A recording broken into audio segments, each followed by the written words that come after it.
Selamat pagi pendengar, kita masih bersama di Lintas Medan Pagi untuk hari ini. Dan pendengar, kita akan berbincang-bincang ya. Pemerintah akhirnya menetapkan pengetatan terhadap 43 daerah di luar Pulau Jawa dan Bali, layaknya pemberlakuan pembatasan kegiatan masyarakat atau PPKM darurat, seperti yang tercantum dalam Instruksi Mendagri nomor 17 tahun 2021 pendengar ya. Pasalnya, berdasarkan asesmen ke-43 daerah ini masuk dalam kriteria level 4, dengan kata lain ada lebih dari 30 orang per 100.000 penduduk terpapar COVID-19 dan jumlah kematian mencapai 5 kasus ya. Dan untuk membahas hal itu kita juga sudah tersambung bersama anggota DPRD Medan, Bapak Rudiawan Sitorus, yang akan kita ajak berbincang-bincang di pagi hari ini. Assalamualaikum, selamat pagi.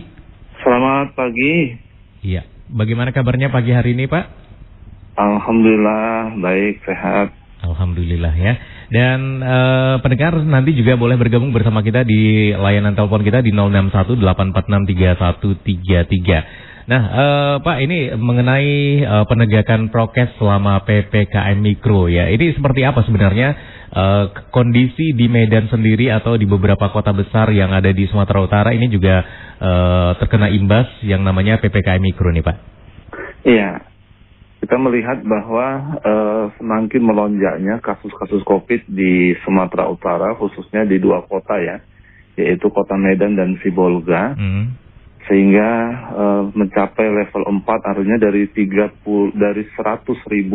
ada 30 orang yang terkena kasus COVID di Kota Medan ini.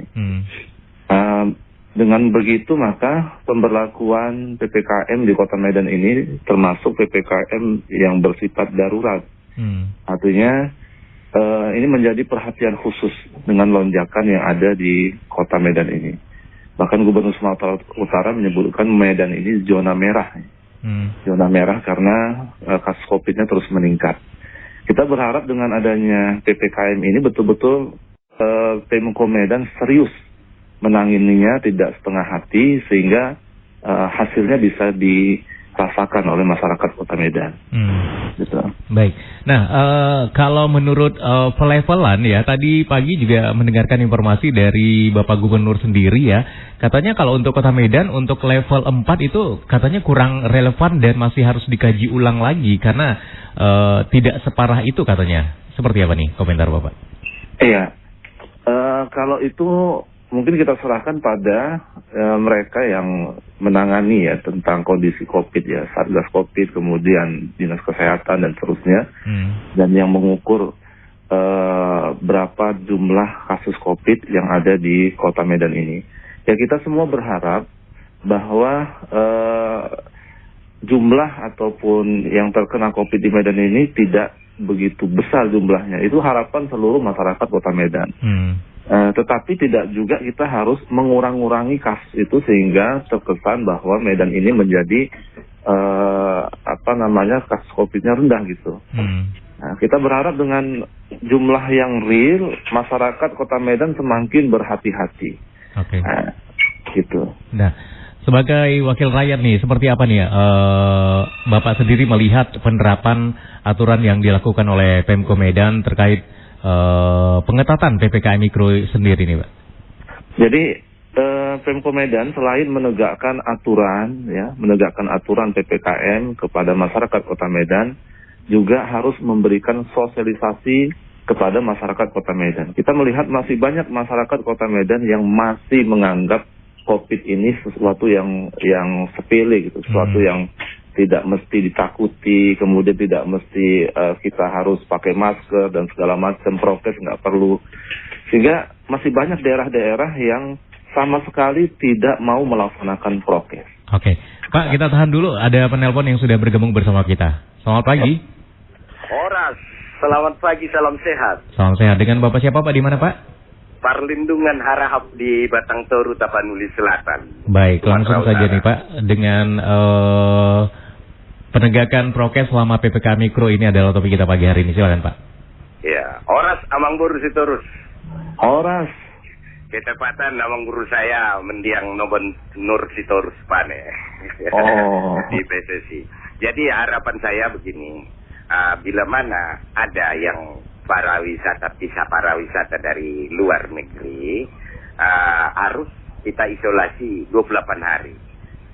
Siapapun backingnya, baik siapapun, karena mereka ini di sini bekerja, ya visa-visa asing terutama dari Tiongkok, dari Eropa, mereka bekerja, harus kita isolasi 28 hari, jangan 7 hari.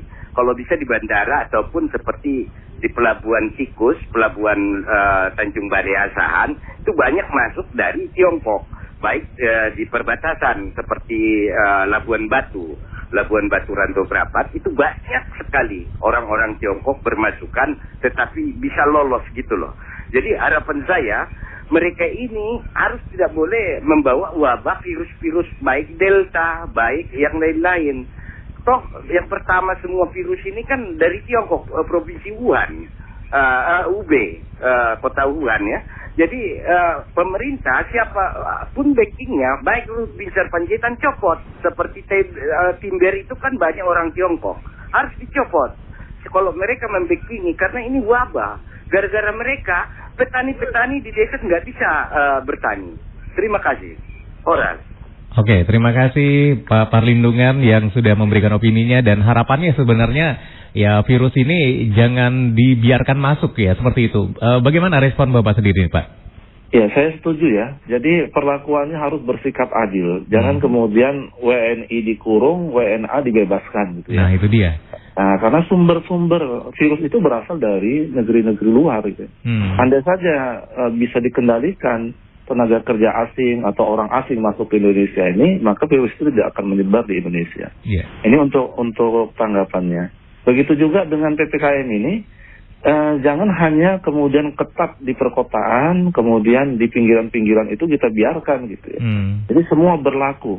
Jangan kemudian di masyarakat tingkat bawah itu terkesan begitu keras, tapi kemudian di tempat level-level bisnis high class itu kemudian terkesan tidak melakukan hal yang sama gitu. Melemah ya Pak ya? Melemah. Jadi semua kita harus lakukan dengan disiplin. Mudah-mudahan dengan PPKM ini yang dilakukan dengan disiplin, betul-betul dilakukan dengan serius, akan mengurangi kasus-kasus COVID yang ada di Kota Medan. Oke, nah ini dia yang menjadi ketidakpercayaan masyarakat ini, karena mereka juga melek informasi ya, melihat bagaimana sebenarnya bandara-bandara internasional masih tetap buka, kemudian masyarakat dilarang untuk berjualan sampai jam 5 sore ya, padahal mereka juga tahu ya, masyarakat juga tahu ya, melek informasi, mereka sekarang sudah sangat-sangat tahu teknologi informasi ya. Jadi bagaimana sebenarnya meyakinkan masyarakat ini untuk tetap patuh, kemudian protokol kesehatan, kemudian percaya sama pemerintah nih, seperti apa nih Pak?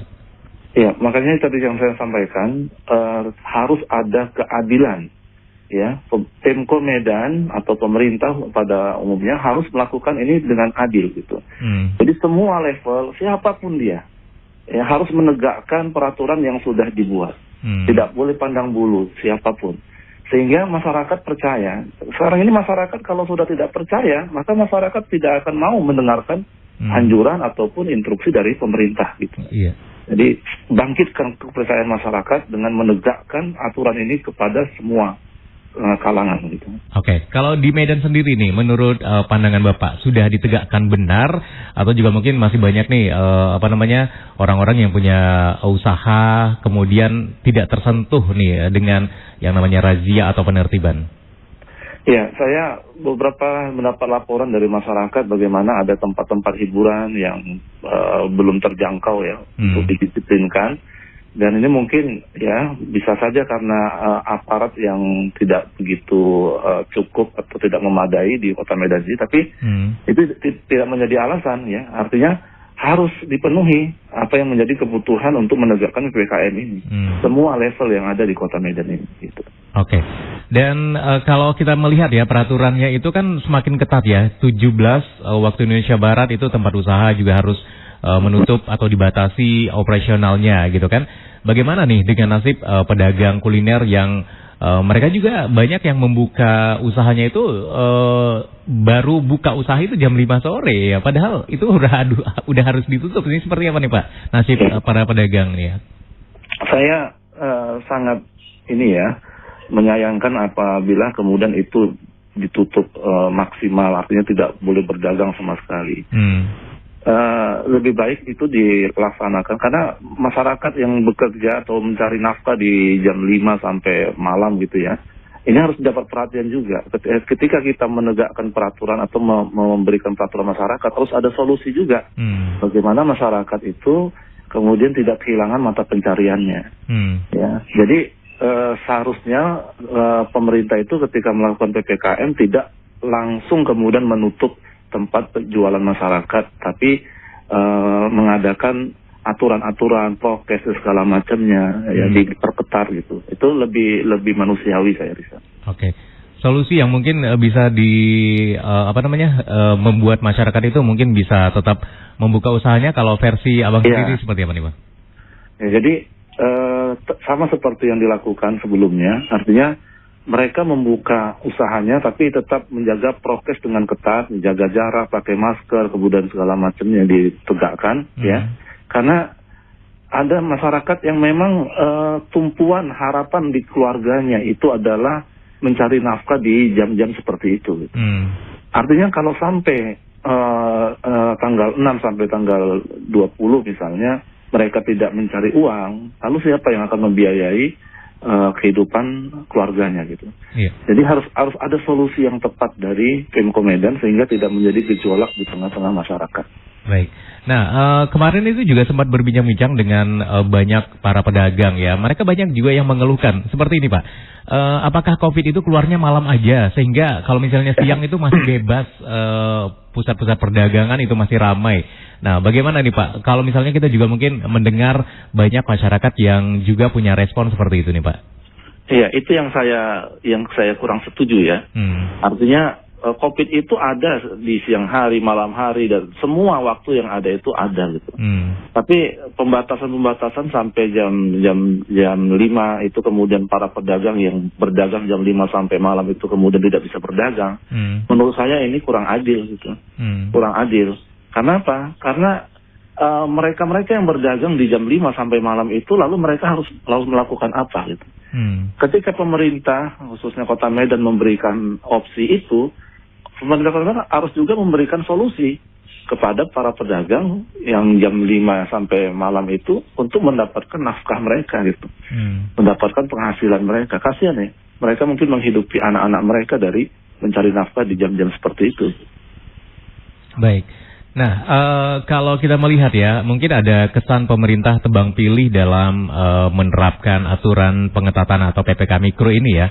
Buktinya kita masih mendapati di berbagai kawasan masyarakat tetap saja berkumpul tanpa khawatir terpapar COVID-19.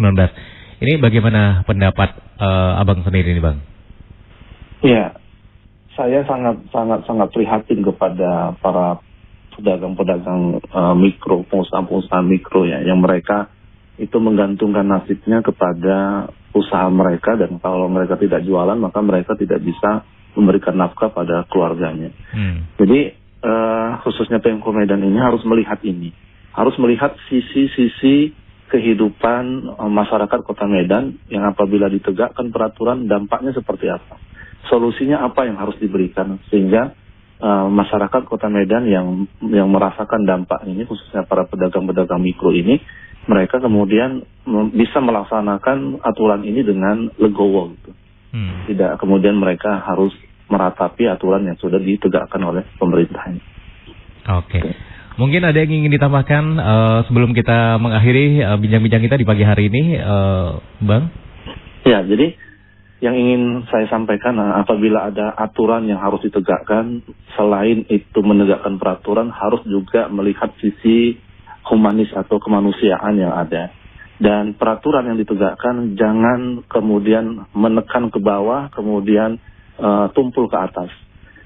Harus ditegakkan dengan adil, sama semuanya, semua level, baik itu usaha-usaha yang tingkat tinggi ya di Kota Medan ini, elit ya, dan usaha-usaha yang di masyarakat, semuanya berlaku sama gitu. Dan yang paling terpenting saya pesan kepada Pemko Medan, mensosialisasikan ke masyarakat tentang bagaimana bisa menangani COVID-19 ini dengan melaksanakan prokes, kemudian apa bahaya COVID-19, sehingga ini masuk ke tengah-tengah masyarakat, khususnya pinggiran-pinggiran kota yang mereka menyadari bahwa COVID ini ada, COVID ini betul-betul membahayakan dan harus dicegah segera gitu. Mungkin ini pesan-pesan saya. Baik. Terima kasih Bapak Rudiawan Sitorus ya, anggota DPRD Medan yang sudah bersama kita di pagi hari ini, dan selamat aktivitas Pak, dan tetap jaga kesehatan ya Pak. Ya, terima kasih.